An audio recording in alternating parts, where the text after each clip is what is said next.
안녕하세요. 부산시티맨의 박지훈 세무사. 민경인 세무사. 박설진 세무사입니다. 네, 세무사님. 이번에는 이제 아, 편집만 하시다가. 네네네. 오늘 편집 하시다가 차영현 세무사님이 네. 반강제로 네. 참여하라고 해서 네. 오늘 요번부터 참여하게 됐습니다. 네. 뭐, 한 주, 두 주, 세 주 하다가 또 빠지고, 네. 뭐, 그렇게 하실 생각이신가 본데, 그래서 이번부터 참여하게 됐습니다. 반갑습니다. 네. 반갑습니다. 반갑습니다. 간단하게 자기소개 좀. 네. 저 소개요? 네, 저는 박설진 세무사고요. 네, 기수는 한참 낮은 54기 세무사입니다. 지금 부산진 세무사 앞에서 개업하고 있고요. 네. 1층에는 부동산과 같이 하고 있습니다. 많은 일을 하십니다. 네, 많은 일, 네, 일만 많습니다. 네. 부가신검은 뭐 다들 잘 마무리 하셨는지 모르겠습니다. 아, 네. 네, 잘 마무리했습니다. 예. 이번 이제 소규모 개인 사업자들에 대한 간이가세 수준으로 감면해주는 혜택이 있는데, 그 절세 금액이 아주 좀 크더라고요. 작게는 몇십만 원, 많게는 200만 원 정도까지 예. 세액 감면되시는 분도 많더라고요. 예. 그래서 이거 상반기 말고 하반기 1월 달에 부가세 신고할 때도 네. 그때까지 이제 유지가 될 거니까 네. 이제 매출, 그러니까 부가세 빼고 4천만 원 좀 이하인 이제 소규모 사업자들은 네. 이제 한 번 더 네. 혜택을 받을 수 있을 거라고 생각됩니다. 예. 저도 뭐 그것 때문에 능력 좋은 세무사라는 소리 많이 들어서 기뻤습니다. 네네네. 제가 한 건 아니지만. 네. 다음에 큰일이네요. 이제 없어지면. 네, 없어질 편입니다. 네. 자, 그러면 이제 본론으로 들어가서 저희가 부가세 신고가 이제 한참일 때, 네. 즉, 한 7월 22일 날, 이제 2020년 세법 개정안이 나왔습니다. 네. 네. 이번 세법 개정안은 2020년도에 그 의견 수렴을 거쳐서 국회에서 통과되면 시행되는 법안들이면 대부분 다음 연도 시행되는 법안들입니다. 네. 네. 보니까 보통 20년 세법 개정안 하면 2020년 시행되는지 아는데, 이제 네. 개정안 거쳐서 네. 대부분 내년 초에 이제 2021년이죠. 네. 그렇게 되는데, 이번 세법 개정안은 이제 크게 세 가지로 나뉘는데, 첫 번째는 이제 코로나19 피해 극복 및 이제 포스트 코로나 대비 경제 활력 제고, 그 첫 번째 포인트고, 둘째는 이제 포용 기반 확충 및 상생 공정 강화, 뭐 상생 공정 많이 하죠. 그리고 셋째가 이제 조세 제도 합리화 및 납세자의 친화 환경 조성으로 인해 이제 구성되어 있습니다. 그래서 각각의 세법 개정안에는 이제 아까 세 가지 말씀드렸는데 거기서 또 세 가지로 각각 나뉘기 때문에 그 부분에 대해서 간략하게 핵심 이슈들만 오늘 한번 설명을 드리겠습니다. 네. 그럼 첫 번째 파트인 코로나19 피해 극복 및 포스트 코로나 대비 경제 활력 제고부터 알아보도록 하겠습니다. 그 중에 첫 번째인 투자 등 기업 환경 개선에 대해서 설명드리도록 하겠습니다. 많은 부분이 바뀌었는데요. 그 중에 제일 눈에 띄는 법령이 조세특례제한법상 세액공제 2월 공제기간의 확대입니다. 작년까지는 올해 받지 못한 세액이 5년까지 2월이 가능했는데요. 이번에는 기간이 늘어서 10년으로 확대가 되었습니다. 네, 지금 당장 세제 혜택을 못 받더라도 10년간 혜택을 볼 수 있으니까 참고하시기 바랍니다. 2월 공제 확대가 나왔는데요. 하나 더 붙여서 결손금 2월 공제 기간까지 10년에서 15년으로 확대되었으니까 이 점도 체크해 주시기 바랍니다. 예. 두 번째로는 이제 소비 활력 제고에 대한 세법 개정안에 대해 말씀드리겠습니다. 이건 좀 이제 7월 달까지라서 이제 거의 안 남았는데 첫 번째로는 2020년 4월부터 7월 달까지 선결제 금액에 대해서 이제 1% 세액 공제라는 게 있습니다. 그래서 근데 요거는 소상공인한테 이제 사용해야 되고 선결제 후 이용 내역 증빙 서류를 제출하면 1%만큼 세액 공제를 해준다고 되어 있습니다. 3월부터 6월 달까지 이제 승용차 개별 소비세 70% 인하 돼 있고 아쉽지만 7월부터는 30%로 축소되어 있습니다. 차 사실 분들은 사셔야 되는 거 아닙니까? 전부터 다 사셨겠죠, 뭐. 그리고 3월달부터 7월달 이제 신용카드 사용액 그거는 소득공제율이 80%까지 인상되었습니다. 그래서 인상되어서 뭐 나중에 연말정산 때 혜택 받을 수도 있고 네 번째로는 이제 2020년 기업 접대비 송금 산입 한도가 향상되었습니다. 크게 향상된 건 아니고 이제 접대비 같은 경우에는 소비가 많고 뭐 과소비가 될 수 있기 때문에 한도를 걸어놨는데 그 한도를 결국에는 조금 더 늘려줘서 비용 처리를 좀 더 해준다는 거죠. 그리고 돼 있고 다섯 번째 신용카드 소득공제 한도 최대 300만 원에서 330만 원까지 한시적으로 상향하게 되어 있습니다. 한시적 상향이죠. 네, 한시적입니다. 뭐 특별한 말 없으면 올해만. 네, 네. 뭐 많이 아니죠. 30만 원이라서. 그렇죠. 자, 그럼 세 번째로 성장 동력 강화를 위한 세법 개정을 살펴보도록 네. 하겠습니다. 첫째로는 선제적 증권거래세이나 요즘에 뭐 말 많이 나오고 엄청나게 있죠. 나오네. 네. 그래서 뭐 2021년부터 네. 2023년까지 단계적으로 증권거래세를 낮추겠다. 네, 그 다음에 이제 금융투자 소득 신설하여 네. 모든 금융투자 소득과 손실을 합산한다. 네. 그러니까 이익에 대해서만 무조건 과세하겠다는 게 아니고 네. 손실이 나면 그 부분에 대해서는 어느 정도 마이너스 네. 상계를 해주고 네. 그 말 그대로 보시면은 또 결손금 이월 공제도 되기 때문에 네네. 일단은 뭐 이전과는 다르게 이제 뭐 지금 말 많은 것처럼 그러니까 쉽게 주식이나 말해서 소득에 대해서 세금이 나온다는 거. 네네. 주식이 이제 뭐 네. 하다 보면은 네. 손실 나고 이익 나도 세금 네. 안 내고 뭐 그렇죠. 공제도 안 되는데 네. 이제는 네. 벌어들인 거에 대해서는 세금 네. 내고 결손 나면은 공제해 그렇죠. 주겠다. 이제 선진국에서는 공제 네. 이렇게 2월 결손 공제처럼 네. 허용하고 있는 데가 꽤 많습니다. 네. 네. 그 세율은 20%. 네. 그 다음에 유통기업, 네. 유통기업 세제 지원 요건 완화돼 가지고 해외에 사업장을 운영하시다가 국내로 유턴하시는 경우에 세제 지원을 하고 있는데 네. 유턴하고 나서 5년간 100%, 그 다음에 2년간 50% 네. 법인세 등 감면이 예상이 되어 있습니다. 네네네. 자, 그럼 이제 세법 개정안의 방향의 두 번째 파트인, 큰 거 두 번째 파트인 포용 기반 확충 및 상생 공정 강화 방안에 대해서 살펴보도록 하겠습니다. 네. 자, 그중 첫 번째 서민과 중소기업 지원은 어떤 네. 것들이 있는지 알아보도록 하겠습니다. 네네. 자, 여기 좀 바뀌었는데 네. 부가가치세 간이가세자가 네. 부가세 포함해가지고 이제 원래 4,800만 원까지였죠. 그렇죠. 4,800만 1년 동안 4,800만 원 미만이면 간이가세자였는데 요 기준이 바뀌었습니다. 그래서 만약에 이제 국회 통과되게 되면 내년부터 시행할 것 같은데 그 금액이 현행 4,800만 원에서 8천만 원까지 네. 간이가세자로. 그럼 엄청나게 이제 일반 가세자들보다 네. 세금을 적게 내죠. 간이가세자들이. 네. 그렇죠. 그래서 혜택 받으신 분들이 꽤 많을 것 같고요. 네. 네. 그리고 근데 요즘에 또 네.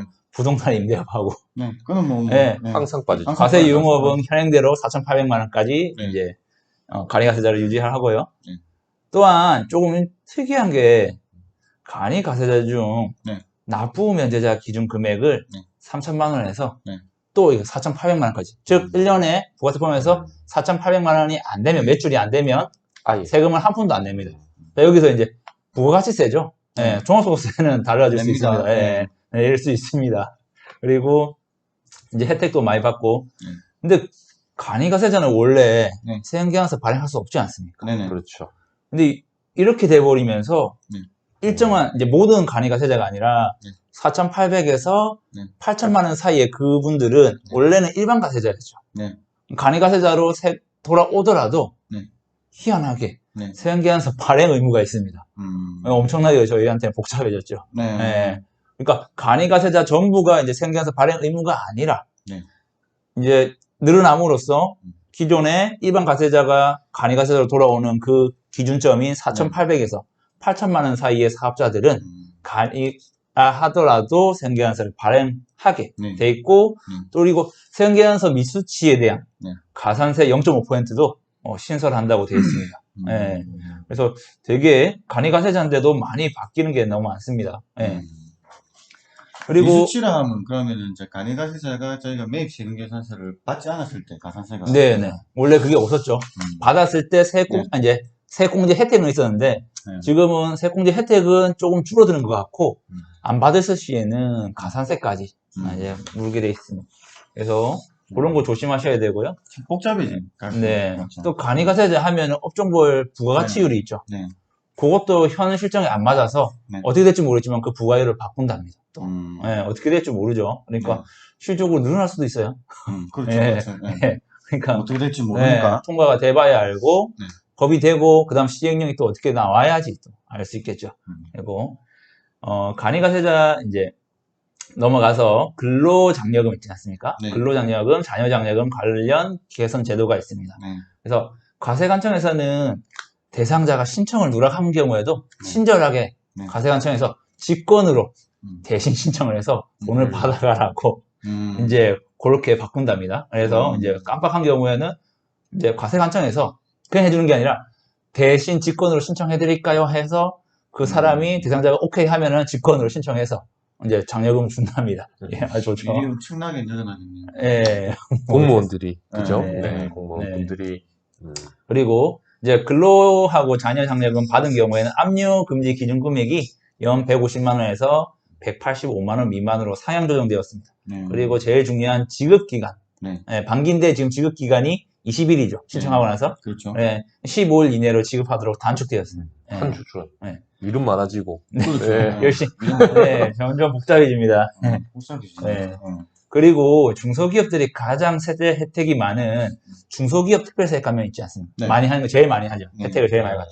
요게 이제 원래라면 올해까지 끝나는데 네. 경기가 너무 어렵지 않습니까? 그래서 음. 원래대로 5에서 30% 감면이었지 않습니까? 요거를 2년 더 연장하기로 했습니다. 그래서 계속 2년 정도 2020년까지 네. 세제 혜택을 받을 수 있다는 거. 그거 알고 계시면 될 것 같습니다. 네네. 네, 그 두 번째로는 일자리 지원과 관련된 세제 개정안이 있는데요. 네. 이번에 제가 훑어보면 눈에 띄었던 게 고용증대세 공제, 고령자 고용 증가도 포함되었다는 거예요. 원래 고령자가 빠졌었는데 고령자도 들어왔다는 거죠. 그 고령자는 즉 60세 이상 근로자를 고용할 경우에 청년들과 같이 1,200만 원의 혜택을 볼 수 있습니다. 이 점 체크하시기 바랍니다. 그전에는 이제 770만 원이었죠. 네. 네. 근데 이제 1,200만 원 구간으로 30만 원 정도? 음. 330만 원 정도 고용. 세제 혜택이 추가된 거. 네. 마지막으로 이제 세 번째 과세형평 제고를 위한 적법 개정안에 대해서 말씀드리겠습니다. 지금 이제 내년에 이제 소득세율 또 인상되죠. 원래 이제 엄청. 인상되죠. 예. 그래가지고 예. 지금 이제 기준에서 10억 초과 예. 소득금액 기준으로 예. 10억 초과의 경우에는 이제 45% 네. 최고세율이 적용되니까 지방소득세까지 하면은 49.5%. 반. 딱 절반 이제. 저는 뭐 상관없겠네요. 예, 뭐 저희는 뭐 내봤으면 좋겠네요. 내봤으면 좋겠지만 네. 실제 부담하시는 분들은 뭐 네. 내시는 거 아닙니까? 우리 차세는 내시겠죠. 네. 네. 그다음에 종부세의 경우 이제 뭐 제일 요즘에도 또 핫한 아주 한상 말 핫합니다. 많고 네. 뭐 어떻다 뭐 말씀을 드릴 수 없지만 일단 개정안 내용을 말씀드리면은 주택 안정화 방안의 일환으로 일반적인 경우 지금 일반적인 그 종부세의 경우 0.1%에서 0.3%까지 인상이 예정되어 있고요. 그 다음에 3주택 이상자, 그 다음에 조정 대상 지역 2주택 이상자의 경우에는 0.6%에서 2.8% 인상 예상되어 있습니다. 그 다음에 조정 대상 지역 2주택자 종부세 그 세부담 상한이 최대 200에서 300%로 또 상향 조정되었고요. 대신에 이제 1주택 보유 고령자의 경우에는 또 세액공제라는 제도가 있는데 그 부분에 한도가 상향됐습니다. 그러니까 1주택을 보유하신 고령자 같은 경우에는 종부세 부담이 조금 그래도 경감이 가는 방향으로 은퇴하고 소득이 거의 없으시죠. 그래서 그렇죠. 사실 많이 부담스러운 어떻게 보면은 1주택 보유자 같은 경우에는 그 다음에 이제 양도소득세도 지금 많이 개정이 될 예정인데요. 네. 세율이 개정이 많이 됩니다. 네. 그렇죠. 2년 미만 보유, 이제 양도소득세율이, 1년 미만 보유 시에, 이제 최초 취득부터 1년 미만 보유 시에 40에서 70%. 그 다음에 1년에서 2년 보유의 경우 60%, 기본 세율에서 60% 세율로 인상됩니다. 단기 양도 차익에 대해서 규제를 하겠다는 입장인 것 같아요. 그 다음에 또한 조정 대상 지역 다주택자 양도소득세 중과세율이 10에서 20%. 그 다음에 중과세율이라 하면 기본 세율 더하기 플러스 몇 %인데 2주택자 같은 경우에는 지금 10%에서 20%. 3주택 이상 세율 10%더 올라갔다 생각하시면 네, 맞아요. 20%에서 3주택은 인상 예상입니다. 오르는 건 진짜 많이 많이 그렇죠. 이제 다음에 마지막으로 세법 개정안의 큰 파트 중에 세 번째 파트인 조세대조 합리화와 납세자 친화 환경 조성을 위한 것들은 어떤 것들이 나와 있는지 한번 살펴보도록 하겠습니다. 그 중에 첫 번째는 조세제도 합리화를 위한 개정안인데요. 저는 이번 개정안을 훑어보면서 제일 눈에 띄었던 게 이 부분입니다. 개인 유사법인 이렇게 1인 법인이라고 하죠, 보통. 네. 1인 법인, 개인 유사 법인의 초과 유보 소득에 대한 배당 간주 신설입니다. 그러니까 네. 법인 안에 돈이 있는데 배당을 하지 않으면 원래는 이제 세율이 부과가 안 됐었죠. 근데 네. 그 부분이 개정되면서 이거를 배당을 하지 않더라도 네. 배당한 걸로 간주를 보고 거기에 대한 이제 세율을 먹이겠다. 네. 뭐 이런 것이죠. 이게 경기가 어떻게 될지도 모르는 판국에서 이게 최소로 가져가라는 겁니다. 유보소득을 최소로 가졌는데 이게 어떻게 될지는 솔직히 조금 지켜봐야 되는 부분이 아닌가 이렇게 생각합니다. 상당히 많은 그 반발이 좀 예상되긴 하는데요. 제가 볼 때는 요런 게 편법이 좀 많이 이동이 돼서 이게 좀 많은 뭐 기술 들어가지 않을까 이렇게 생각합니다. 이제 신문 매체에서도 많이 안 나오는데 이건 조금 제가 봐도 네.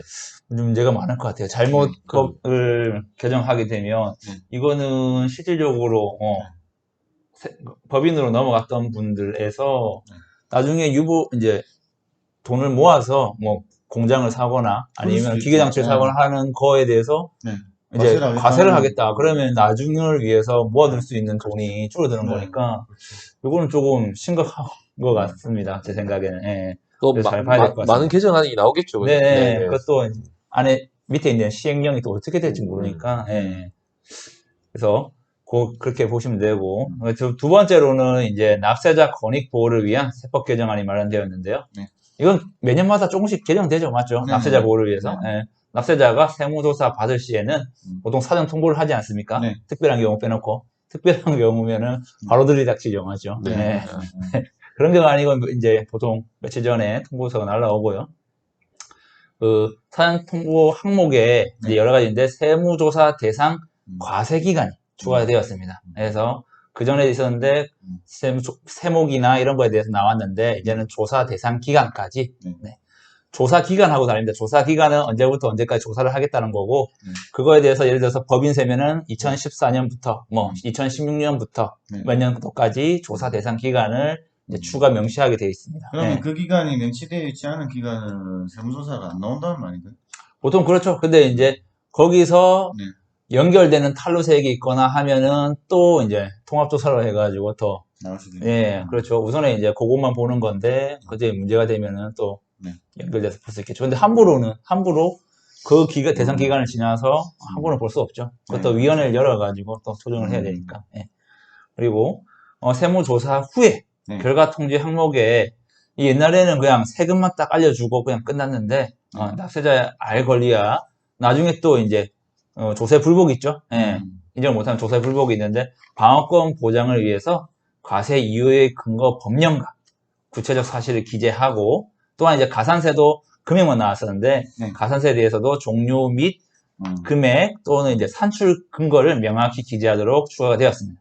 그리고 이제 사업자 등록 신청 시에 보통 이제 7월 1일부터 바뀌었는데 원래 신청하고 나면은 이제 공휴일이나 토요일에 빼고 3일 걸렸죠. 3일 걸렸는데 이제는 이틀입니다. 이틀이 걸렸는데 그러면 비슷한 사업자 등록 정정 시에도 이제 3일이 아니라 이틀 안에 정정을 해주겠다. 그래서 이제 이틀 내로 단축해가지고 세법 개정안이 올라와 있습니다. 예. 그리고 이제 너무 어려운 세법을 납세자도 이해하기 쉽고 가독성을 높이기 위해서 그냥 쉽게 말해서 어려운 용어를 순화, 정비해가지고 조세법령을 쉽고 간단하게 새로 쓰기에 대한 법안도 올라와 있습니다. 예. 쉽게 쓰면은 좀 아무래도 뭐 쉽게 써도 너무 내용이 방대해서 우선 옛날부터 계속 진행하고 있는 겁니다. 이거는. 그렇죠. 예. 조금 더 쉬워지면 좋겠습니다. 네. 자, 이렇게 큰 흐름의 세법 개정안을 살펴보았습니다. 물론 세법 개정안이라서 뭐 확정되는 건 아니고요. 네, 맞습니다. 이제 세법 개정안을 지금 입법 예고하고 있죠. 네, 입법 예고하고 각계 의견을 수렴을 거쳐서 국무회의를 통과해야 됩니다. 네, 뭐 이렇게 보면 법사위나 결국 나중에 통과되고 법사위에 통과돼서 국회에서 올라가서 입법이 이제 통과되어야지 비로소 법이 확정되는 겁니다. 네, 그래서 아직까지는 개정안이고 나중에 어떻게 수정될 수도 있고 삭제될 수도 있습니다. 또. 그래서 바뀔 수도 있고요. 그런 수정안이나 세법안이 확정되면 거기에 맞춰서 저희가 또 절세 플랜이나 사업 계획을 짜시는 것을 당부드립니다. 네네. 자, 오늘은 여기까지만 하고 휴가 잘 다녀오시고. 네. 몸과 마음을 충전해서 네. 뵙도록 하겠습니다. 네. 자, 네, 감사합니다.